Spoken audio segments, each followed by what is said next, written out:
여러분 안녕하십니까? 오늘은 사랑과 안식이라고 하는 주제로 내적인 대화를 가져보겠습니다. 어느 대학에서 두 무리의 원숭이 새끼들을 두고 실험을 했습니다. 한 방에는 원숭이 새끼들 한 서너 마리를 두어서 그 방 안에 모조 어머니를 만들어 놓았습니다. 살아있는 어미 원숭이는 아니지만은 모조로 된 원숭이니까 살아있는 엄마 원숭이 비슷하게 냄새도 나게 하고 또 가슴도 따뜻하게 하고 그렇게 만들어 놓았습니다. 다른 한 방에는 역시 서너 마리의 원숭이 새끼들이 있는데 거기에는 모조 어머니 원숭이가 없습니다. 그 대신 모조 원숭이가 없는 대신에 아주 평상시에 먹을 것을 잘 주고 원숭이가 먹을 수 있는 최대의 음식을 주고 했습니다. 반면에 모조 어머니가 있는 방의 원숭이 새끼들에게는 먹을 것이 부실하고 별로 맛이 없는 또 영양가가 없는 음식들을 주었습니다. 그리고는 하루에 서너 번씩 아주 굉음이 나고 벼락천둥하고 번개가 일고 맹수, 호랑이와 사자의 소리가 막 들리고 그 무시무시한 소리들이 하루에 한 두세 번씩 들리게 했습니다. 그러면 하루에 한 두세 번씩 그런 굉음들이 들릴 때마다 이 원숭이 새끼들은 놀라서 난리가 납니다. 그런데 모조 어머니 원숭이가 있는 방에 있는 원숭이 새끼들은 그 소리가 나자마자 모조 어머니의 가슴에 안기고 그 주변에 딱 달라붙습니다. 그런데 모조 어머니가 없는 잘 먹고 있는 새끼 원숭이들이 있는 방에는 굉음 소리가 나자마자 이들은 숨을 데가 없고 피할 데가 없어서 제각기 길길이 날뛰다가 창에 부딪히기도 하고 또 나무에 부딪히기도 하고 상처가 나고 그랬습니다. 그러기를 한 몇 달을 했습니다. 그런 결과 여러분도 짐작하시겠죠. 잘 먹고 모든 여건이 좋은 원숭이들, 그러나 모조 어머니가 없는 원숭이들은 배짝배짝 마르고 병들고 나약해졌습니다. 그러나 비록 잘 먹지 못하는 원숭이 새끼들이지만은 모조 어머니가 있는 그 방에는 그 무서운 굉음이 날 때마다 피할 곳이 있어서 어머니 가슴에 안기고 모조 어머니 곁에 있고 했습니다. 그런 원숭이들은 건강하게 잘 자랐습니다. 한 6개월 후에 이들이 모든 상황을 살펴보니까 이 모조 어머니가 없는 원숭이 새끼들 가운데 많이 병들어 있고 속에 심지어 암도 걸려 있고 그렇게 했습니다. 그 다음에 또 얼마간 모조 어머니가 함께 있던 원숭이 새끼들은 모조 어머니가 없는 곳으로 이동을 시키고 또 그 모조 어머니가 없었기 때문에 병약하고 힘들던 원숭이 새끼들은 이쪽 모조 어머니가 있는 곳으로 옮겨 놓았습니다. 똑같은 실험을 했습니다. 굉음이 나고 폭발 소리가 나고 호랑이 사자 소리가 날 때 역시 모조 어머니 원숭이가 있는 그 방에 새끼 원숭이들은 모조 어머니 원숭이에게 숨고 거기에 안겼습니다. 이쪽에 또 모조 어머니가 없는 모조 엄마 원숭이가 없는 그 방의 원숭이들은 역시 얼마 전에 이쪽 원숭이들이 거기 있을 때 했던 것 똑같이 길길이 날뛰지만 피할 데가 없었습니다. 그래 그 건강하던 원숭이들이 병들기 시작을 했습니다. 모조 엄마 원숭이가 있는 곳에는 병들고 약하던 원숭이들이 건강을 회복하기 시작을 했습니다. 안길 가슴이 있는 원숭이 새끼들, 안길 가슴이 없는 새끼 원숭이들, 이렇게 달랐습니다. 먹는 게 중요한 게 아니라 사랑을 느낄 수 있고 어려움 당할 때 피난할 곳이 있는 원숭이들 사이가 이렇게 달랐습니다. 뭐 지금 우리가 상담학이 발달되고 의학들이 발달되어서 또 심리학이 발달되어서 사랑이 만병치료제라고 하는 건 다 알려져 있습니다. 참으로 심한 병에 걸렸던 사람이 평상시에 살던 때 스트레스가 해소되고 모든 악적인 조건이 해소된 다음에 누군가가 그들을 사랑하고 누군가가 특별히 개인적으로 관심을 갖고 이전에 느끼지 못한 사랑의 감정을 느낄 때 그 못 고침지게 했던 질병이 나아가는 경험들을 한 사람들은 우리 주변에 많습니다. 여러분, 사랑은 만병의 약입니다. 그리고 하나님께서는 우리에게 가장 강한 감정인 사랑의 감정을 주셨습니다. 인간에게 주어진 감정 중에 가장 강하고 긍정적인 감정은 사랑과 치유입니다. 그런데 인간은 누구에게나 부족할 것이 없이 다 사랑을 느낄 수 있고 사랑을 받아 소화할 수 있는 그런 감정과 그릇이 다 되어 있습니다. 하나님은 그렇게 인간들을 케어하시고 만드셨습니다. 아무리 악한 사람도 그 깊숙한 내면 속에는 누구 못지않은 사랑의 감정이 있고 사랑을 받고 주고받을 수 있는 기능이 있습니다. 그런데 왜 어떤 사람들은 저 사람이 사랑이 있나 할 정도로 우리가 보기에 악하게 보이고 폐악스럽습니까? 어떤 사람들은 왜 그 사랑의 감정을 잘 표출해서 긍정적인 삶을 살고 다른 사람에게 칭찬도 받고 유익도 주는 그런 삶을 삽니까? 그것은 분석해 보면 사랑의 감정을 정당한 목표를 두고 정당한 목표를 향하여 사랑의 감정을 주고받았기 때문에 그래야 합니다. 여러분, 이제 여러분들 개개인 속에, 우리 개개인 속에는 사랑의 감정이 지금 어떤 데 최고로 집중되어 있는지 생각해 볼 시간입니다. 내 긍정적인 감정, 이 사랑의 감정이 정당한 목표를 향하여 정당한 대상을 지향하여 지금 넘쳐나고 흐르고 있다고 하면 그 사람은 평안한 사람이요, 행복한 사람이요, 쉼을 누리는 사람입니다. 오늘의 제목이 사랑과 안식입니다. 그런데 이 인간이 가지고 있는 감정뿐만 아니라 모든 지식도 그렇습니다만은 목적이 중요합니다. 내 가능성, 내 사랑, 내 모든 감정이 어디에 목표를 설정해 두고 있느냐에 따라서 행과 불행이 결정되는 건 사실이죠. 그래서 하나님께서는 우리에게 가장 요구하시는 것이 무엇이냐 하면 하나님은 사랑이시기 때문에 그 사랑이신 하나님께서 우리가 가지고 있는 가장 강한 감정인 우리의 감정과 하나님의 감정이 만나져지기를 원하십니다.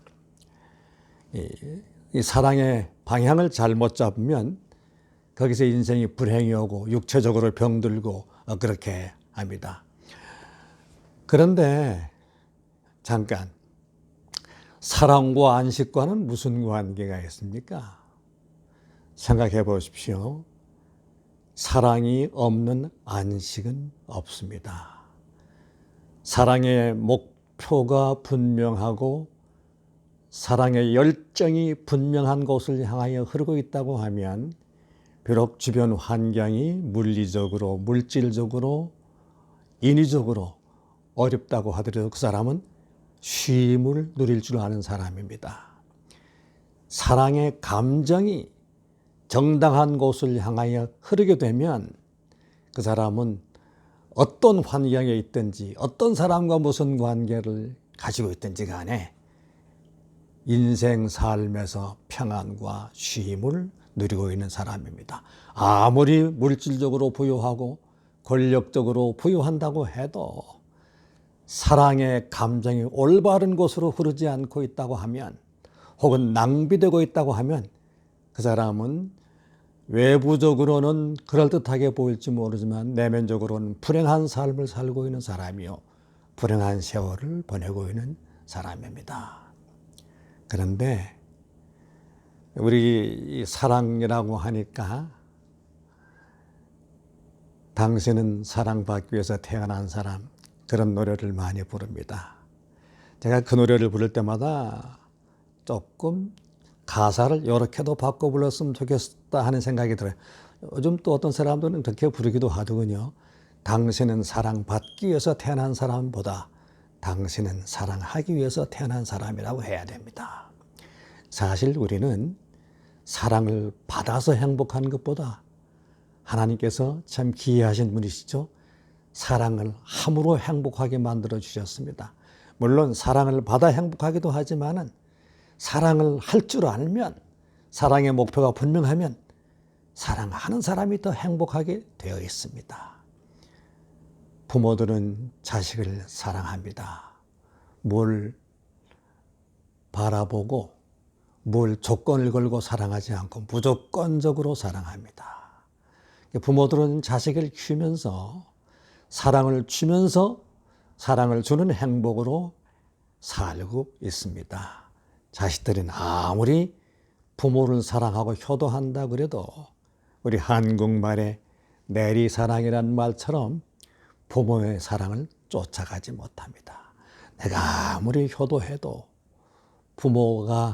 부모님들이 나를 사랑했던 사랑 만분의 1도 갚을 수가 없고 따라갈 수가 없습니다. 왜 그래요? 그러나 부모님들은 우리를 그렇게 사랑하심으로 행복을 누리고 있습니다. 우리가 부모님을 사랑할 때는 자식들은 부모에게 조건을 많이 걸어요. 재산 문제, 형제간에 누구와 더 가깝고 안 가까운가에 대한 문제, 인간관계 문제 얽히고 설켜서 자식들은 부모에 대한 사랑에 영향을 받지만은 부모들은 일반적으로 말이에요, 무조건적으로 자녀를 사랑하고 있습니다. 그래서 이 사랑에 관한 한 부모와 자식과의 관계에서 부모가 더 행복한 사람입니다. 그래서 사랑을 하는 사람, 사랑을 받음으로 안식을 누리는 사람들은 그 인격의 깊이가 옅은 사람들입니다. 그 신앙의 깊이가 옅은 사람들입니다. 그러나 사랑을 함으로 행복한 사람들은 신앙의 깊이, 인생의 깊이가 대단한 사람들이요, 행복한 사람들입니다. 그래서 하나님께서 10계명 중에 넷째 계명에 안식일을 지키라 했습니다. 주일을 지키라 했습니다. 주일이 안식일이니까 안식일이 주일이니까 같은 말이죠. 근데 안식일을 지킨다고 하는 말은 쉬라고 하는 말인데, 안식한다고 하는 말은 쉬라고 하는 말인데, 일하는 것을 일소를 멈추고 육체적으로 쉬는 걸 의미하는 게 아닙니다. 그런 것만을 주로 해서 안식일을 지키는 사람들은 그걸 일컬어서 언필칭 율법주의라 그럽니다. 그런 사람들은 품성이 안식일 100번 지켜도 잘하지 않습니다. 그럼 안식일 지키는 게 뭐냐? 제7일 안식일에는, 하나님의 예배일에는 성도의 교제를 통해서, 또 그날은 특별하게 사랑을 많이 하는 날로 목적을 두고 하나님을 사랑하는 마음으로 하루를 보내기, 이웃을 다른 날보다 더 사랑하는 마음으로 그날을 보내기. 그리고 교회 가서도 성도끼리 만나면 얼마나 사랑스럽습니까? 사랑을 받기보다 주는 기쁨으로 성도들을 대하게 됩니다. 그러면 그런 은사를 받은 사람은, 다른 사람에게 사랑을 주고 행복하는 사람들은 다른 사람에게 평화를 주는 사람이요, 행복을 주는 사람입니다. 그런데 말이에요, 그게 쉽지 않아요. 그게 어렵단 말이에요. 우리 속에 있는 사랑의 강한 감정이 엉뚱한 곳으로 흐르고 혼례할 곳으로 흐르지 않습니다. 저 사람이 나에게 중상모략하고 나를 싫다고 하고 내 뒤통을 치고 다니고 내 앞길을 망쳐놓은 사람을 사랑하라고요. 원수인데 사랑하라고요. 성경은 원수도 사랑하라 그러지요. 이웃을 내 몸처럼 사랑하라 그러지요. 그것은 인간은 사랑해야 안식을 누리고 행복을 누리게 되기 때문에 하나님은 사랑하라고 명령을 하신 거예요. 그런데 우리는 그렇게 내게 못되게 구는 사람들을 사랑할 힘이 없어요. 인간은 그런 힘을 가지지 못했습니다. 그러면 하나님께서 우리에게 할 수 없는 것을 하라고 하시네요. 네, 바로 그것입니다. 하나님께서는 우리에게 명령하실 때 우리 스스로 할 수 없는 것을 하라고 하십니다. 도저히 우리 스스로는 할 수 없는 것을 하라고 하십니다. 그러면 하나님이 폭군이잖아요. 예? 국민이 할 수 없는 것을 하라고 하는 정치 지도자들, 폭군이죠. 폭정하는 사람이지요. 자녀가 할 수 없는 그것을 하라고 강요하는 부모, 그건 부모가 아니죠. 폭군이지요. 밑에 있는 사람이 할 수 없는 것을 강요하는 상관, 이것은 참으로 나쁜 사람이죠. 근데 하나님이 그렇게 하신단 말이에요. 여기에 기독교의 복음이 있습니다. 하나님은 나 외에 다른 신을 섬기지 말아라. 여호와의 이름을 망령되이 일컫지 말아라. 우상 숭배하지 말아라. 안식일을 기억하여 거룩히 지켜라. 내 부모를 공경하라. 살인하지 말라. 간음하지 말라. 도둑질하지 말라. 거짓말하지 말라. 이 명령은 인간 본성 가지고 인간의 한계성 가지고는 전혀 지킬 수 없는 일들입니다. 어떻게 미워하는 것마다 살인하는데 사람을 한 번도 미워하지 않을 수 있습니까? 어떻게 말이에요. 하나님 외에 다른 것을 사랑하지 않고 살 수 있습니까? 전혀 불가능합니다. 전혀 불가능합니다. 그런데 왜 하나님은 그런 명령을 하셨습니까?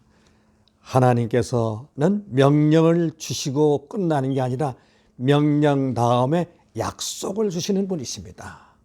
이게 하나님의 특징이에요. 어떤 약속이에요? 명령을 하신 다음에 이 명령을 지켜야 구원받고 이 명령을 지켜야 하늘에 가게 되는데 이 명령을 우리 스스로 지킬 수 없어요. 없기 때문에 약속을 주셨는데 너희가 내 손 잡으면 나와 함께 걸어가면 내가 마음문을 열어서 하나님인 여호와 하나님은 나를 영접하면 내가 힘을 줄게. 그래서 너 혼자 그 명령을 지키게 하지 않고 나와 더불어 그 명령을 지키게 해서 나의 일거수일투족이 너 혼자의 고독한 행로가 아니고 나와 함께 가는 걸음이 될 거야. 그래야 너는 행복한 사람이고 구원을 받게 되고 계명을 지키게 돼. 그렇게 말했습니다. 이게 기독교의 본질입니다. 뭐 복잡 분유하게 무슨 신학 철학적인 말을 할 필요가 없어요. 하나님은 우리를 사랑하십니다. 사랑이 하나님이기 때문에, 하나님은 사랑이시기 때문에, 그리고 하나님은 우리에게 요구하시는 것은 다른 거 다 어떤 것보다도 사랑하라고 하십니다. 원수 사랑하라. 너를 죽이려고 하는 사람도 사랑해라.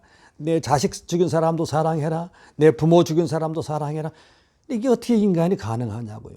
가능할 수 없는데 하나님께 기도하여 능력받고 하나님의 손을 붙잡으면 전혀 불가능한 용서, 전혀 저 사람을 용서할 수 없는 용서가 내 마음에 우러나오게 됩니다. 그러니까 사랑은 말이에요. 하려고 해서 되는 게 아닙니다. 저 사람을 사랑해야지. 그런다고 되는 게 아니잖아요. 내가 내 원수를 사랑해야지. 내가 중상모략하는 사람 사랑해야지. 결심해 보세요. 되는가? 안 되잖아요. 그게 우리의 한계입니다. 그러니까 한계. 바로 우리가 무엇을 하려고 해서 하지 못하는 한계에 이르렀을 때 아버지 하나님 나를 도와주십시오. 내가 하나님을 사랑합니다. 하나님을 사랑하기 때문에 하나님을 기쁘시게 하는 삶을 살고 싶은데 이게 원수 사랑이 안 됩니다.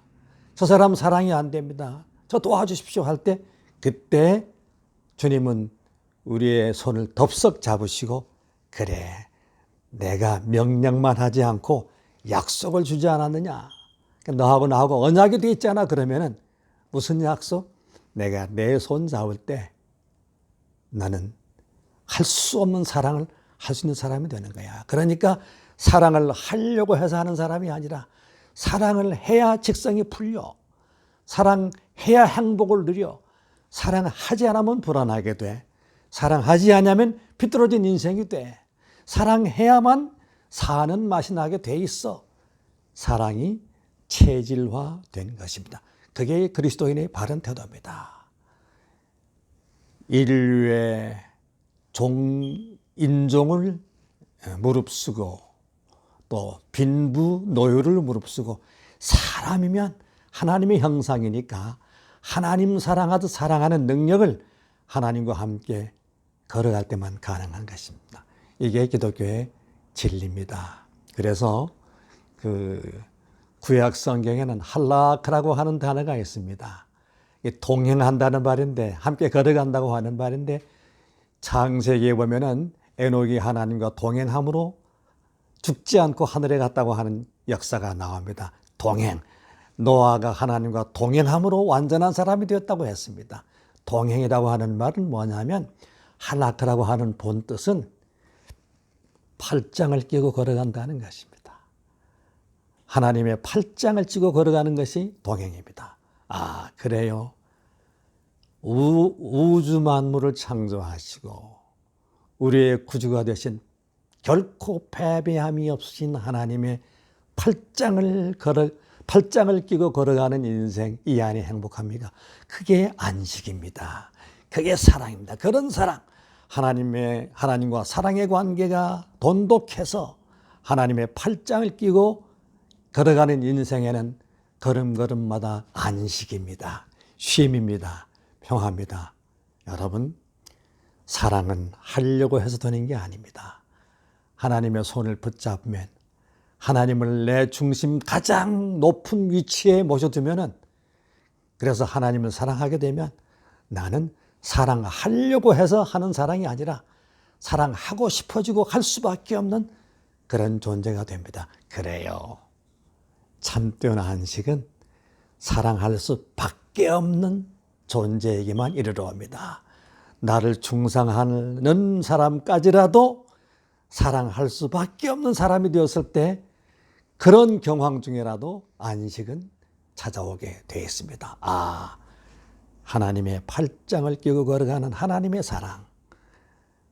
그 사랑이 우리 마음속에 깊이 박히게 되면은 우리는 누구도 나를 죽이려고 했던 사람도 사랑할 수밖에 없는 사람이 됩니다. 인간을 사랑할 수밖에 없는 존재가 됩니다. 사랑할 수밖에 없는 존재가 구원받은 사람이요, 성령 받은 사람이요, 그런 사람이 다른 사람을 행복하게 하는 사람입니다. 내 친구가, 내 배우자가 그런 사람이면 얼마나 좋겠습니까? 그러나 그것보다도 내가 그런 사람이 된다고 하면 얼마나 큰 은혜의 길이 되겠습니까? 은혜의 삶이 되겠습니까? 오늘은 이만하겠습니다. 안녕히 계십시오.